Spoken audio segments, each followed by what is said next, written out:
सबसे पहले चीन में जो मेरा वतन है, वहाँ के मुसलमान के अकायद और फ़िक़्ह हनफी में 99% चीन के मुसलमान हिंदुस्तान के मुसलमान के तरह हनफी मजहब में है। अब जमात कौन सा है? तो जमात अहले सुन्नत वल जमात है।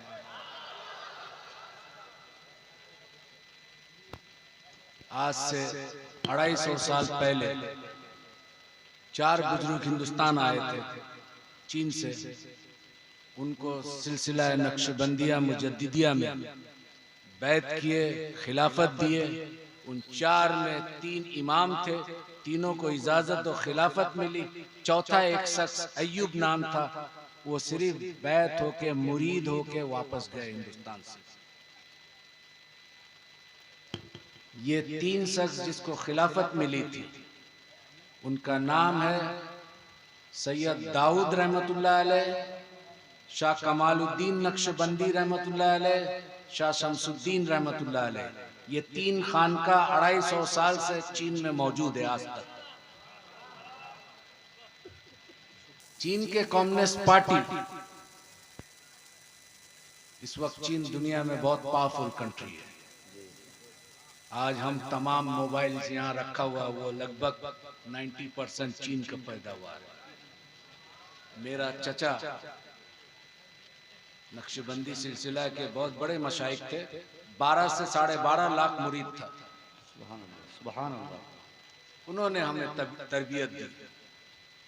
मेरा ताल्लुकात हिंदुस्तान से इसलिए है कि मेरे वाली साहब हिंदुस्तान आए, मेरा माँ हिंदुस्तान के।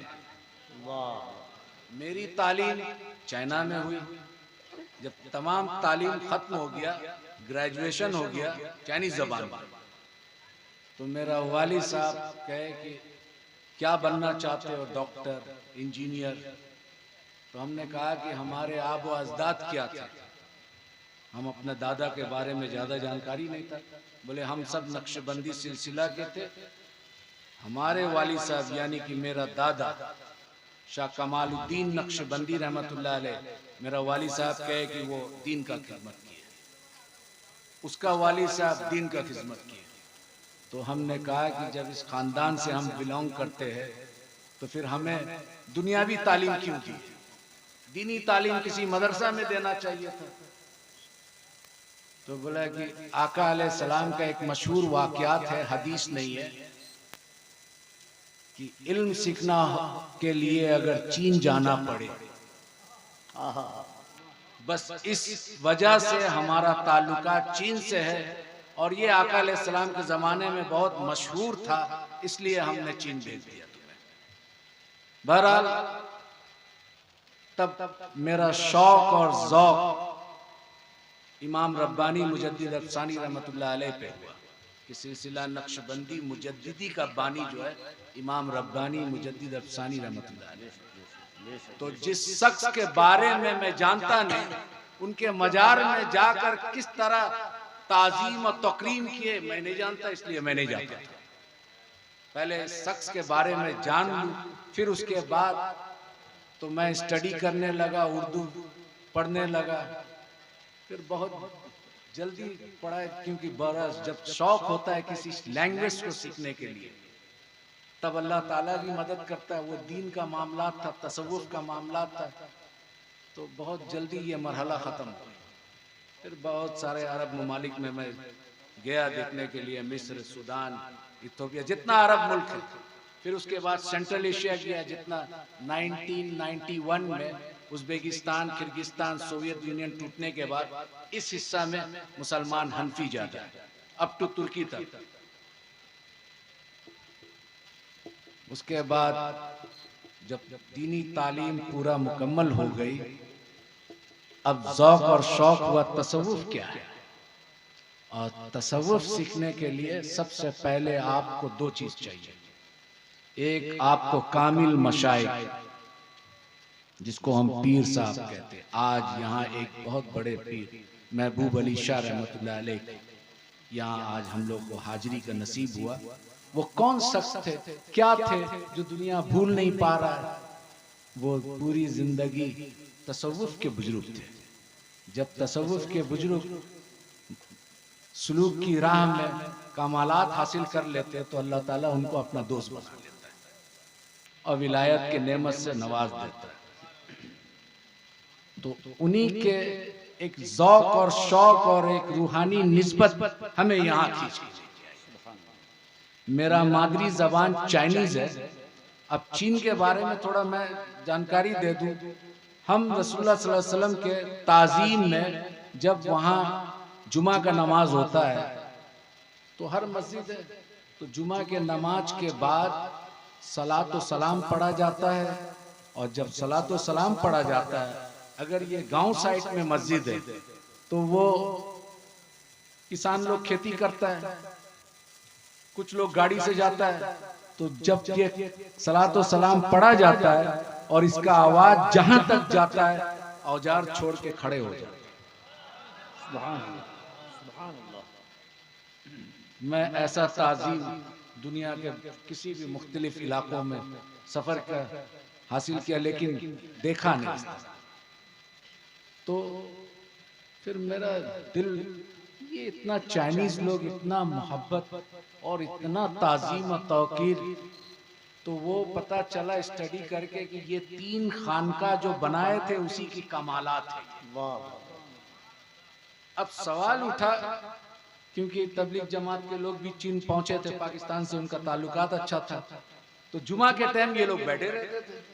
तो मेरा चचा बोला कि ये पाकिस्तान का और हिंदुस्तान का भाषा तुम लोगों का एक ही है? हम बोला लगभग एक ही है, उर्दू बोलते हैं, हम हिंदी बोलते हैं। तो बोला समझ सकते हैं? बोला हाँ। तो इन लोगों को कहो कि आइंदा हमारे मस्जिद में ना आए, नमाज पढ़ के चले जाए, दीन ना लेके आए। क्या सिखाने आया? बोले क्यों? बोला हज़रत साद बिन अबू वक्कास रजी अल्लाह ताला अन्हु चीन में आ चुके थे, उसके दीन को हम पकड़ेंगे, इनसे कह देना कि तुम अपना दीन मुबारक को ले जाओ। तो बोले कि नहीं, ये नमाज में बैठना और सलात व सलाम पढ़ना खड़ा कहाँ से साबित है, दलील दीजिए। वो तबलीग जमात के 16 आदमी थे। आज तो तबलीग जमात चीन में बैंड है, वहाबी बैंड है, सिर्फ अगर चीन का सरकार इस्लाम को कबूल करता है तो वो बोलता है कि खानका के जैसा मुसलमान बनाओ जो मोहब्बत फैलाता है। नारे तकबीर, नारे रिसालत, मसलके आला हजरत, मसलके अहले सुन्नत। सुभान अल्लाह। अब सवाल है,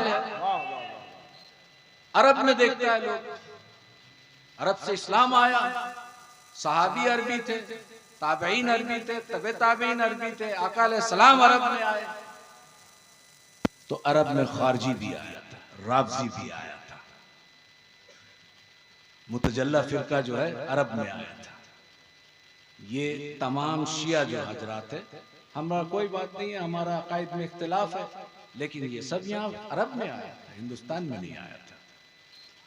तो सवाल उठा, जब स्टडी किया तो ये लोग ज्यादा जो अहले सुन्नत से निकले, मेन स्ट्रीम अहले सुन्नत है सवादे आजम, लेकिन इससे जो साखे निकला मुख्तलिफ फिरकों में बटा। वो तमाम के तमाम फिरका कुरान से दलाइल देते हैं। अब ये तबलीग जमात के लोग बोलते हैं कि खड़ा होके साबित करो, ये करो, वो करो। तो हमने उसको पूछा, जवाब दिया, देखिए मेरा चचा यहाँ के ये है और पीर साहब है और वो पसंद नहीं करते, लिहाजा आप लोग यहाँ दीन फैलाने ना आए। क्यों? आप दलील से बात कीजिए। आका अलैहिस्सलाम इमाम शाफी ने इसकी जवाब दे दी।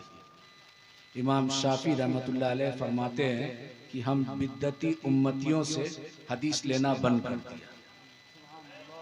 तो इमाम शाफी रहमतुल्लाह अलैह से सवाल किया, या मोहम्मद बिन इदरीस अश-शाफी, या इमाम शाफी, उम्मत में बिदअत करने वाला, बिदअत फैलाने वाला कौन है? बोलता है तुम्हें मालूम नहीं? उम्मत में बदतरीन उम्मत वो है जो आका अलैहिस्सलाम की ताजीम के लिए दलील के कायल है, दलील ढूंढता है। आका अलैहिस्सलाम के ताजीम के लिए जो दलील मांगे वो इमाम शाफी के नजदीक बदतरीन उम्मत है। जवाब दे दिए। तो हमने उनसे वही दोहराया इमाम शाफी के कौल को कि भाई इमाम शाफी ने इसका जवाब दे दिया, अब क्या कहते हैं? बोला नहीं आप दलील दीजिएगा। हम बोला देखो ऐसा है, एक हदीस है। बोला आप आलिम हैं? हमने कहा कि नहीं आलिम नहीं है, हम अपने चचा के साथ है, बहुत सारा मुताला किया किताब के। हदीस में एक रिवायत आया है, हजरत बिलाल हबशी रजी अल्लाह ताला अन्हु, ये हब्स के थे उस वक्त। हब्स आज के जो है इथोपिया कहलाता है। तो इथोपिया से 12-14 आदमी आका अलैहिस्सलाम मस्जिद नबवी में आए थे। आने के बाद उन लोग आका अलैहिस्सलाम और हजरत अबू बकर सिद्दीक, उमर फारूक रजी अल्लाह ताला, उस्मान गनी सब बैठे हुए साहबा। तो ये जो अफ्रीका के लोग 7 फुट 6.5 फुट के लंबा मोटा चौड़ा बॉडी का, ये सब जो है जिस तरह खाना काबा का तवाफ करते हैं उसी तरह आका अलैहिस्सलाम बैठे हुए और चारों यार सब साहबा बैठे हुए। वो एक तरफ उठ के एक पांव उठा के मोहम्मद बिन साले, मोहम्मद बिन साले, और एक हाथ उठा रहे, एक हाथ ऐसा कर रहे और ऐसा घूम रहे। तो उमर बिन खत्ताब रजी अल्लाह ताला ने खड़ा हुए, रोकने का कोशिश की। आका अलैहिस्सलाम फरमाए या उमर बैठ जा, बैठो, कर लेने दो पूरा। फिर जब पूरा खत्म हो गया तब बैठे। तो फिर आका अलैहिस्सलाम उमर को मुखातिब करके अब पूछो क्या पूछना चाहते। तो जब उमर बिन खत्ताब पूछे उनसे कि तुम लोग ये क्या करते हो, तो वो जवाब सुन लीजिए। हम अपने राजा का इस्तकबाल इस तरह करते, आप 2 जहां के राजा है तो आपके इस्तकबाल इस तरह ना करूं। वो अजमी थे, अरबी नहीं थे। तो हदीस में आया ये रिवायत। 12 तौहीद,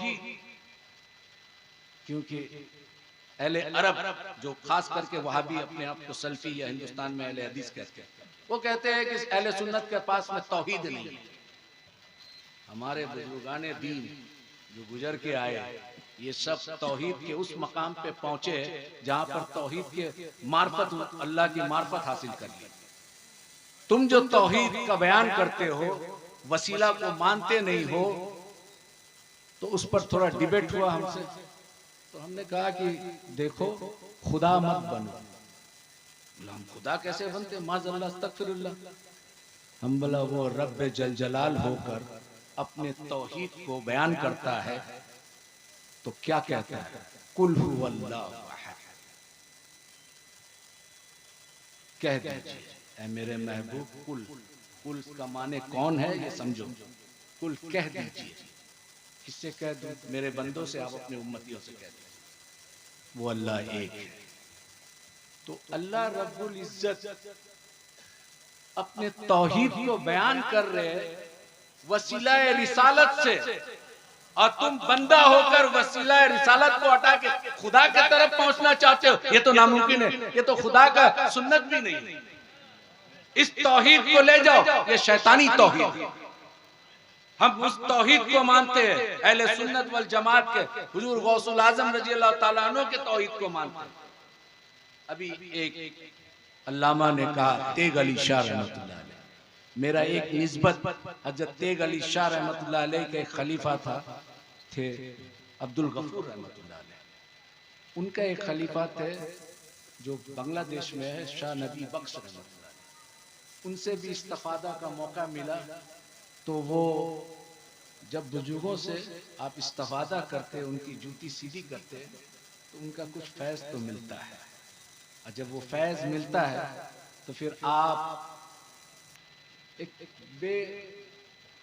बेखुशबू वाला फूल होते हैं, लेकिन खुशबूदार फूल के साथ जब जुड़ते हैं तो उसकी तासीर जो है आपके अंदर आने लगता है, तो आपका भी महक होने लगता है। तो ये तौहीद छोड़ दो, क्योंकि रब होकर वसीला रिसालत से अपना तौहीद बताता है, और तू बंदा होकर रिसालत को हटा के डायरेक्ट खुदा तक पहुंचता है। वो तो खुदा का सुन्नत नहीं है, और तू खुदा ही दावा कर रहा है उससे बढ़कर। ये सुन्नत, ये तौहीद नहीं चाहिए। दूसरी एक, बुजुर्गाने दीन क्या सिखाते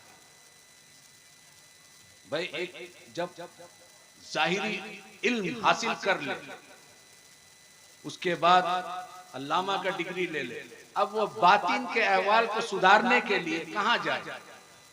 तो वो किसी बुजुर्ग कामिल वली की तलाश करता है। बहरहाल जो भी सिलसिला हो, और जब वो तलाश करता है तो उसकी जूती सीधी करता है, उस वक्त तक सीधी करता है जब तक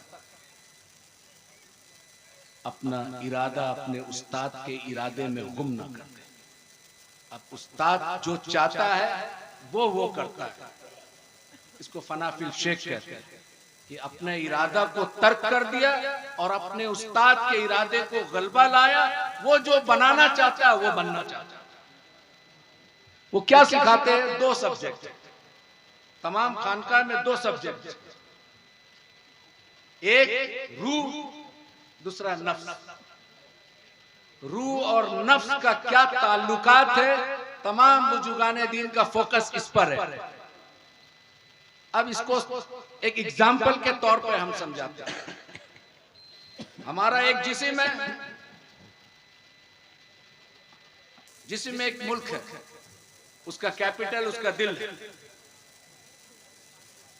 2 पॉलिटिकल पार्टी है अमेरिका में, 2 पॉलिटिकल पार्टी है, डेमोक्रेटिक रिपब्लिक। हिंदुस्तान में मल्टी पार्टी सिस्टम है।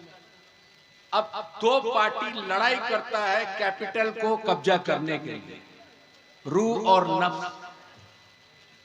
रूह कोशिश करता है बंदों का कल्ब को हासिल करने के लिए, नफ्स कोशिश करता है बंदों के कल्ब को हासिल करने के लिए। फिलहाल 4, 5, 6 साल हुआ इंतकाल कर गया, तो उनके पास आए। वो बड़ा खामोश रहते थे, 91 ईयर्स तक हयात था, लेकिन कमजोरी के वजह से वो खड़ा बैठ के नमाज नहीं पढ़ाए। नमाज के टाइम में बहुत जलाल हो जाते थे, इमामत करते थे। तो घर में सब लोग बोला कि आप इतना उम्र हो गया तो आप बैठ के नमाज पढ़े। बोला इमाम बैठ के नमाज नहीं पढ़ेगा, या तो हम अपना बेटा को दे दे इमामत करने, मैं पीछे बैठ जाता हूँ।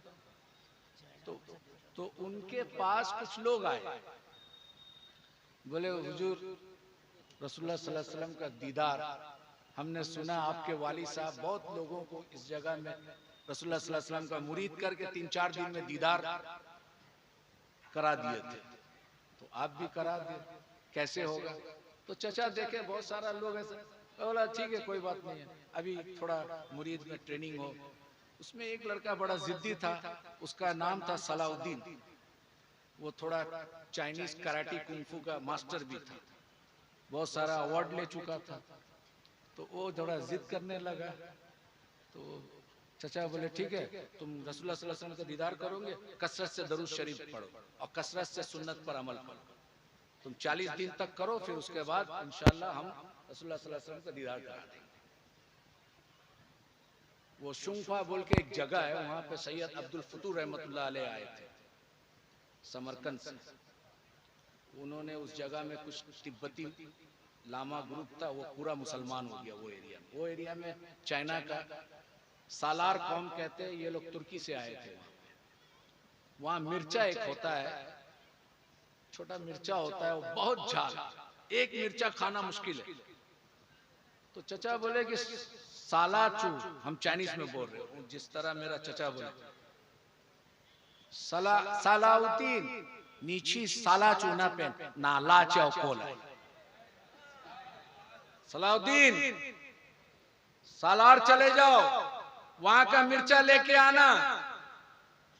हदा पापा बोलते थे, बाबा, पापा माने बाबा, हदा पापा वो चुतावला था छीला माय खोला आ गया। बोला सलाउद्दीन मेरे हुजरा में आ जाओ। फिर एक ताला था, चाबी लगा दिए और चाबी मेज में रख दिए। बोले मिर्चा पूरा खा लो। मिर्चा खा लिया। एक मिर्चा खाना मुश्किल है, वो 50 ग्राम मिर्चा। वो बस उम्र था, बड़ा ज़ौक़ और शौक रखता था, तो चिबा चिबा के खा लिए। खाने के बाद उसको हिचकी आने लगा। अब वो पानी खोजे। बोला सलाउद्दीन पानी मत पीना, अगर अपना ख्वाब को पूरा करना है तो पानी मत पीना, और अगर झाल बर्दाश्त ना हो तो चाबी वहां रखना है, खोल के चले जाओ और ये इरादा तर्क कर देना। ठीक है, अब वो परेशान, इधर छपट, इधर ये उधर वो। अब थूक निकाल रहा है मुख से और थूक में जबान को लगा रहा है, लहर रहा है। वो तो मिर्चा, आम मिर्चा नहीं है। आप यहाँ कालिम्पोंग दार्जिलिंग में चले जाइए, एक छोटा सा मिर्चा आता है, उसको क्या डल्लू कुरसाई बोलते हैं लोकल लैंग्वेज में।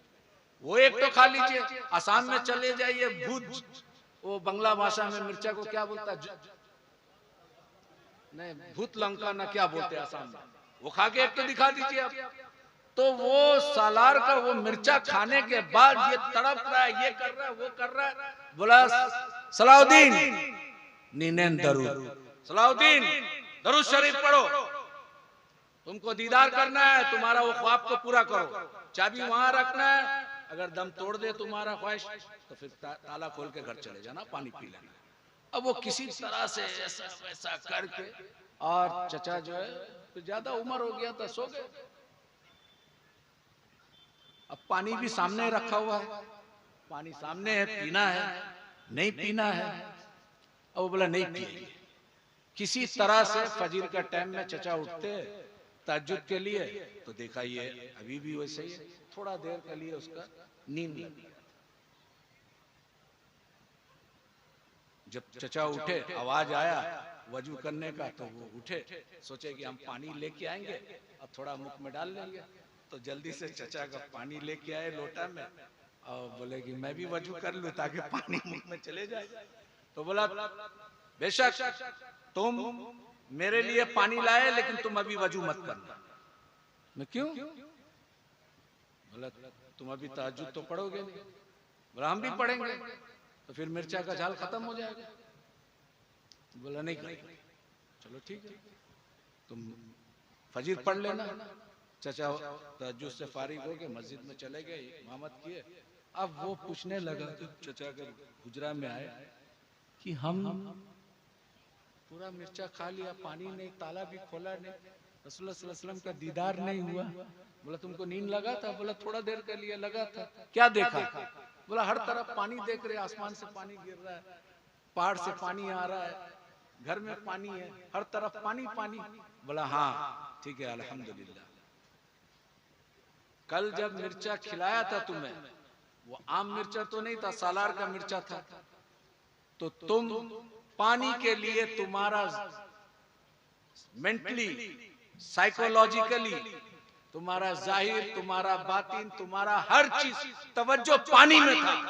जब तुम्हारा पूरा तवज्जो पानी में था, तो ख्वाब में तुम पानी देखा। अब जिस दिन रसूलुल्लाह सल्लल्लाहु अलैहि वसल्लम पर इस तरह का तवज्जो करोगे, तो वो रहमतुल लिल आलमीन का दीदार नसीब।